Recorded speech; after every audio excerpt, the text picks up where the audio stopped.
नमस्कार प्यारे बच्चों, कैसे हो भाई तुम। उम्मीद है कि बिल्कुल सही हो गए। तो पेपर नज़दीक हैं, खासकर सीबीएसई के तो नज़दीकी लगते जा रहे हैं कि इसी महीना में शायद दिसंबर के स्टार्टिंग में होने वाले हैं या नवंबर के लास्ट में। तो हमने 7वां चैप्टर जो किया है, थोड़ा हाँ भाई इसमें स्पीड तुमने भी खींचनी है अच्छी तरह से। तो अब हम लेके आए हैं 7.2 एक्सरसाइज का सम हमारा है जी 6th। 5 सम हमने कर लिए थे, यानी कि 4 किए थे, एक्सरसाइज का हमने छोड़ दिया था, वो बाद में करेंगे। तो छठा सम हमारे पास है। तो छठा सम में क्या दिया, पैरेललोग्राम से रिलेटिव बात है भाई। और पैरेललोग्राम के बारे में थोड़ा ज्ञान होना बहुत जरूरी है। पैरेललोग्राम जो होता है वो होता तो रेक्टेंगल की तरह है, उसकी भी अपोजिट साइड इक्वल होती है, उसकी भी अपोजिट साइड इक्वल होती है। रेक्टेंगल और पैरेललोग्राम में कोई फर्क नहीं है, लगभग एक फर्क ये दिखाया, आमने सामने कोण भी बराबर होते हैं, लेकिन डायगोनल अलग अलग हो जाती हैं जी। उसके डायगोनल जो हमारे पास रेक्टेंगल यानी कि आयत जो होता है, आयत की जो डायगोनल हमारे विकर्ण होते हैं वो दोनों के दोनों बराबर होते हैं, लेकिन पैरेललोग्राम में ऐसा नहीं होता, पैरेललोग्राम में छोटे बड़े होते हैं भाई। लेकिन खास बात क्या है, पैरेललोग्राम के भी जो डायगोनल होते हैं वो भी बाइसेक्ट करते हैं और रेक्टेंगल के भी बाइसेक्ट करते हैं जी, लेकिन सिर्फ फर्क वही है भी, वो इसके इक्वल हो, दोनों के दोनों इक्वल होते हैं, उसके छोटे बड़े होते हैं। इसके जैसे मैंने अभी तुम्हारे सामने बनाया हुआ है रेक्टेंगल, ये क्या नाम, पैरेललोग्राम जी। तो पैरेललोग्राम के जैसे हमारे डायगोनल ये और ये मिलाएंगे तो हमारे छोटे बड़े हैं, लेकिन बाइसेक्ट करेंगे पक्का, यानी कि एक दूसरे को समद्विभाजित करेंगे, एक दूसरे को बराबर बराबर हिस्सों में काटेंगे, ये इसके अंदर खास बात है। यानी कि इसको और इसको यदि मैं मिलाता हूं तो इनका जो मिड पॉइंट होगा वो दोनों का सेम होगा, इसको हमने लेके चलना है और कुछ नहीं है भाई। हमारे पास जो AC है इसका मिड पॉइंट भी वही है और जो BD है इसका मिड पॉइंट भी वही है। तो देखते हैं सिस्टम में भी क्या क्या दिया भाई। इफ यदि 1 2 4 y x 6 और 3 7 ये are in the vertex of a parallelogram जी। इसने क्या बोला है, ए या आपने इसको ए मान लिया, इसको बी, इसको सी, इसको डी मान लिया, इनको लगातार ही। तो 1 2 4 y और x 6 और 3 5 जो है वो सारे चारों के चार क्या चीज है, वर्टेक्स यानी कि शीर्ष हैं जी, किसके, एक पैरेललोग्राम के जी। जब पैरेललोग्राम के चारों के चार शीर्ष हैं तो क्या फाइंड करना है जी, टेकन इन ऑर्डर जी, लगातार ले लेने हैं आपने जी, लगातार ही पॉइंट लेने हैं, नहीं भाई ए यहाँ पर ले लिया, बी वहां पर ले लिया, तो लगातार ही चलाना है इस प्रकार जी। फाइंड एक्स एंड वाई, तो एक्स और वाई यहाँ पर वैल्यू हमारे पास नहीं दी हुई है, यहाँ पर एक्स की यहाँ पर वाई की, तो ये वैल्यू हमने फाइंड करनी है। तो तुमने तो सिर्फ एक बात याद रखनी है भाई, इसके जो डायगोनल होते हैं वो आपस में एक दूसरे को समद्विभाजित करते हैं, यानी कि पैरेललोग्राम यानी समांतर चतुर्भुज के जो विकर्ण होते हैं वो एक दूसरे को समान भागों में या क्या करते हैं, समद्विभाजित करते हैं। तो इंग्लिश में क्या लिखा चलोगे जी, डायगोनल ऑफ पैरेललोग्राम जी बाइसेक्ट ईच अदर, यानी कि एक दूसरे को समद्विभाजित करते हैं, वो लिख के सबसे पहले चल लेना। और दोनों का मिड पॉइंट जी, AC का जो मिड पॉइंट होगा वो भी, इसका मिड पॉइंट होगा वो भी, दोनों इक्वल होते हैं और दोनों को उठा के बराबर रख देना, x और y की वैल्यू हमारी क्लियर हो जाएगी। तो चलो चलो स्टार्ट करते हैं।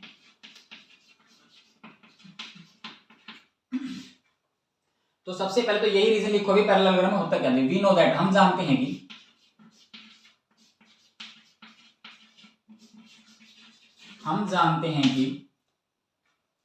डायगोनल्स ऑफ पैरेललोग्राम जी, ऐसे आप इसको शो कर सकते हैं, पैरेलल के निशान लगा के जी हम लगा दिए पैरेललोग्राम। तो वी नो दैट, हम जानते हैं कि diagonals of parallelogram bisect each other जी, बाइसेक्ट ईच अदर, एक दूसरे को क्या करते हैं, समद्विभाजित करते हैं, यानी कि इसका डायगोनल और इसका डायगोनल, जो दोनों के दोनों डायगोनल हैं, इनका मिड पॉइंट हमारा बराबर होने वाला है, क्योंकि बाइसेक्ट करके ये दोनों, तो मिड पॉइंट बराबर है, दोनों के मिड पॉइंट उठा के बराबर है, तो मिड पॉइंट फार्मूला हमको आता ही है जी। तो इसलिए क्या लगाओगे, mid point of diagonal, diagonal कौन सा लिया अपने, जैसे पहले जी AC, हमने क्या ले लिया जी, mid point of diagonal AC, वो किसके इक्वल होगा जी, mid point of diagonal BD, यानी कि जो BD का मिड पॉइंट होगा, जो AC का मिड पॉइंट होगा, वो दोनों के दोनों इक्वल, ऐसा मत लगा लेना भाई AC बराबर BD जी, AC और BD तुम्हारे क्या बन गए, डायगोनल बन गए जी, मिड पॉइंट लेना है। हिंदी में क्या लिखोगे, AC विकर्ण का मध्य बिंदु, विकर्ण AC का मध्य बिंदु और बराबर होगा विकर्ण BD का मध्य बिंदु, कि मध्य बिंदु बराबर हमने रखने हैं, तो मिड पॉइंट फार्मूला का यूज करके रख दो बराबर भाई। यहां पर स्टार्ट कर दिया हमने जी, by using mid point formula जी, mid point formula.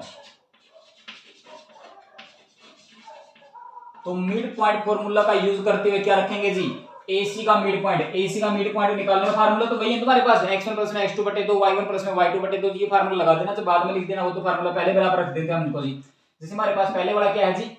x1 plus में x2, x1 हमारा 1 ले लिया हमने जी, 1 प्लस में क्या जोड़ दिया जी, x जी, बटा में क्या कर दिया 2, यानी कि आगे x की वैल्यू जोड़ के बटा में 2 कर दिया, और 2 और पीछे y की वैल्यू 2 और 6 को जोड़ के बटा 2 कर दिया, कोमा लगा के 2 और 6 दोनों को जोड़ के बटा में 2 कर दिए। ये हमारा मिड पॉइंट आ गया जी, किसका जी, AC का। इसी प्रकार मिड पॉइंट किसका निकालना है, BD का। BD का मिड पॉइंट निकालेंगे, अगले अगले जोड़ दे भाई, क्या हमारे पास जी 4 है, प्लस में क्या है जी 3 है, और y में कितना कर दिया जी 2, और कोमा लगा कर पिछले पिछले जोड़ दिए, y है, और प्लस में क्या करोगे जी 5, और y में कितना कर दिया जी। हमारा मिड पॉइंट जो फार्मूला तो यहाँ पर हमने शो कर दिया अभी, और दोनों मिड पॉइंट जो हमने निकाले हैं BD का और AC का, वो दोनों के दोनों क्या है हमारे जी, इक्वल है जी। अब दोनों इक्वल हैं तो जो हमारा x की वैल्यू ये दोनों इक्वल हैं, और पीछे वाले जो y की वैल्यू वो दोनों इक्वल हैं, तो उठा के रख देना भाई। जैसे हमारे पास पहले वाला क्या जी, 1 प्लस में x y में 2 है, ये वाला किसके इक्वल होगा जी, 4 और 3 जोड़ दो, दोनों कितने हो गए भाई 7 हो गए, ये 7 बटे में 2 के इक्वल हो जाएगा जी। एंड लगा दो भाई बीच के अंदर, तथा लगा दिया, पिछले पिछले जी, पिछला क्या 2 और कितने हो गए जी 6, टोटल कितने हो गए 8 बटे में कितना जी 2, और ये इक्वल किसके होगा, पीछे वाले की y प्लस में 5 बटे में 2। ऐसे इन दोनों को इक्वल रख सकते हैं भाई। आगे वाला तो ध्यान दें, आगे वाले के इक्वल है जी x वाला जी, और जो y वाला है ये y वाले के इक्वल है। दोनों को इक्वल रखने के बाद हमारी वैल्यू क्लियर हो जाएगी, सिंपल ही बात बन गई अब तो जी।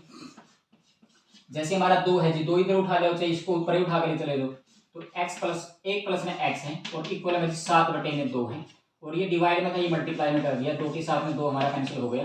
तो हमारे पास क्या बचा, 1 प्लस में x इक्वल टू कितना बचा हमारे पास जी 7, और हमने x की वैल्यू निकालनी है, 1 को उठा के परे ले चले, x इक्वल टू किसके आ गया जी 7 माइनस का 1, तो हमारा क्लियर हो गया जी x बराबर कितना जी 6, जो हमने मान निकालना था जी। ध्यान से कर लेना, आगे आपके बराबर रखें, 2 को उठा के परे लेके डिवाइड में मल्टीप्लाई में ले गए जी, 2 के साथ में 2 कैंसिल होने के बाद हमारा 7 बचे हैं, x की वैल्यू निकालोगे तो 1 को और परे उठा के ले जाओ जी, माइनस का हो जाएगा, यहाँ पर प्लस का था जी, और घटाने के बाद जी हमारा 6 बच जाएगा जी, और यहाँ पर हमने किसकी वैल्यू निकालनी है, और जी ये कट जाएगा, यहाँ पर जी 2 एकम 2, 2 चौके 8, हमारे पास एक तो 4 आ गया, और इक्वल में क्या है जी y प्लस में 5, और y में कितना है जी 2 को इधर उठा जाओगे, आपकी बात है वही बात है जी, इधर उठा के लेगा 4 यूं का यूं जी, 2 यहाँ पर डिवाइड में हो रहा है, मल्टीप्लाई में हो गया, और इक्वल में क्या बचा y प्लस में 5, टोटल कितना हो गया देख रहे हो भाई, 4 दूनी 8 हो गए, और 5 परे प्लस का इधर उठा के लाओगे, ये माइनस हो जाएगा बराबर किसके जी y के, तो y हमारा क्लियर हो गया जी, y बराबर कितना आ गया जी 3, और x y की वैल्यू हमने फाइंड करनी थी, तो यहाँ पर स्टार्ट कर लिख देना एंड में, हेंस x इक्वल टू कितना आया है जी हमारा 6, एंड y इक्वल टू कितना आया हमारा जी 3, तो यही वैल्यू हमने फाइंड करनी थी जी x और y। ऐसा एक एग्जांपल भी है, वो भी अपने आप ही कर लेना, हिम्मत रखनी है, बाकी मैं करवाऊंगा फिर भी।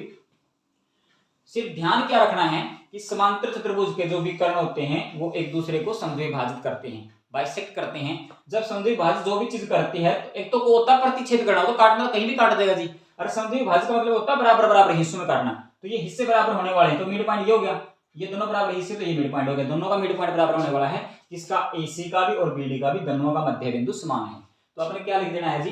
यहाँ पर वही विकर्ण AC का मध्य बिंदु बराबर किसका विकर्ण BD का मध्य बिंदु, निकालने का फार्मूला कर देता है भाई, आगे वाले x1 प्लस में x2 बटे में 2, और y1 प्लस में y2 बटे 2, ये भी इसी प्रकार अगले जोड़कर पिछले पिछले जोड़कर बटा में 2 करके दोनों बराबर रख दिए। ये कितना हमारे पास जी 1 प्लस में x बटे में 2 यूं का ये इक्वल किसको होगा आगे वाले के जी, ये कितना हो गया जी 7 बटे में 2, एंड पीछे वाले के बराबर जी, दोनों को जोड़ दिया कितना हो गया जी 8 बटे में 2 जी, पीछे वाला कितना जी y प्लस में 5 बटे में 2, ये डिवाइड वाला पड़े जाकर मल्टीप्लाई में, तो कैंसिल होने के बाद हमारा 7 बचेगा, x की वैल्यू हमने फाइंड करी तो 1 को उठा के परे लेके तो 6 हो गई। उसी प्रकार यहाँ पर जी y 8 बटे में 2 और y प्लस में 5 बटे में 2, पीछे वाले बराबर जो हमने रखे हैं, तो 2 2 चौके 8, 4 पे कटे जी, 2 इधर उठा के जाए तो मल्टीप्लाई में हो गया, 4 दूनी 8, 5 प्लस का तो माइनस का हो गया जी, और y बराबर कितना बच जाएगा हमारा जी 3 जी। ये था जो हमने x और y की वैल्यू फाइंड करनी थी। इंपॉर्टेंट सवाल है, ध्यान से करना है बिल्कुल भी, अब लापरवाही 10th क्लास को बिल्कुल भी नहीं करनी है, एग्जाम नजदीक लगते जा रहे हैं, और मेन चैप्टर तुम्हारे को मिलेंगे दोहराई करने के लिए, तो इनको अच्छी प्रकार से करना है भाई। तो अगले सम यानी कि 7th सम के साथ में फिर आपको कल को फिर मिलेंगे, तब तक के लिए जय हिंद जय भारत।